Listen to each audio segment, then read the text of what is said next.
Hi everyone. आज हमने जो प्रोजेक्ट बनाने जा रहे हैं उसका नाम है टाइप ऑफ ट्रांसपोर्ट। और उसका मेन फंक्शन है क्या कि हमारा ये जो ट्रांसपोर्ट होता है वो कितना टाइप का होता है। इस तरह का एक प्रोजेक्ट है। आप जब ऑनलाइन परचेस करना चाहेंगे उस तरह का एक पैकेट मिलेगा आपको, और पैकेट के अंदर ये सारे चीज़ मिलेगा आपको। जो कि पहला आपको प्रोजेक्ट का डिस्क्रिप्शन मिलेगा, जो कि उसका प्रोजेक्ट के बारे में सब कुछ लिखा रहेगा, उसका डायग्राम वगैरह कहाँ कहाँ पर रखना है, कैसे, ये सब रहेगा। और आपको इस तरह का पेन मिलेगा, जो कि उसका बैकग्राउंड पेपर भी है। ये है उसका बैकग्राउंड पेपर, जो कि आपको 2 फुट बाई 2 फुट का प्लाई में इसका चिपकाना है। और ये सारे ट्रांसपोर्ट के लिए रहेगा। देखते हैं कैसे होता है। पहले आपको 2 फुट बाई 2 फुट का एक प्लाई अरेंज करना होगा, और उसमें जो आपको बैकग्राउंड पेपर मिला है उसके ऊपर चिपकाना है। जो पिन में मिला उसमें चिपकाना है आपको।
हमारा कंप्लीट हो गया ये टाइप ऑफ ट्रांसपोर्ट।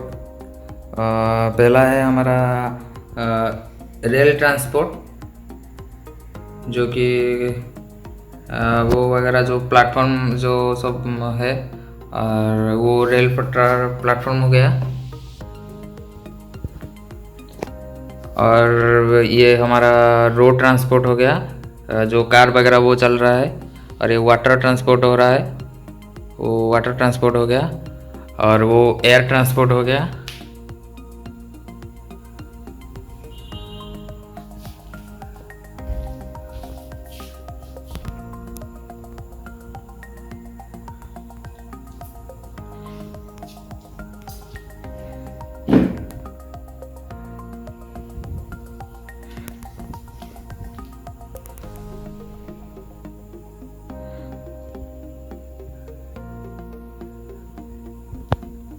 ये हमारा कंप्लीट प्रोजेक्ट है। इसको परचेस करना चाहते हैं तो हमारा डिस्क्रिप्शन बॉक्स में हमारा लिंक दिया हुआ है, और लिंक में जाके आप इसको परचेस कर सकते हैं। Thank you.